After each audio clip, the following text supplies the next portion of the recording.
picking off. Their chicks are almost ready to fly the nest. But there's something troubling on the wind.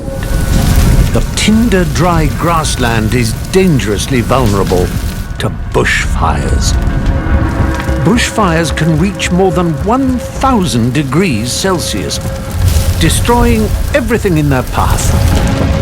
The parents fly away while there's still time.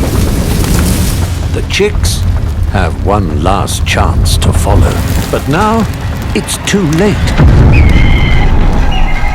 The winds carry something equally deadly: fire hawks. They follow bushfires, picking off animals as they flee. There's no escape.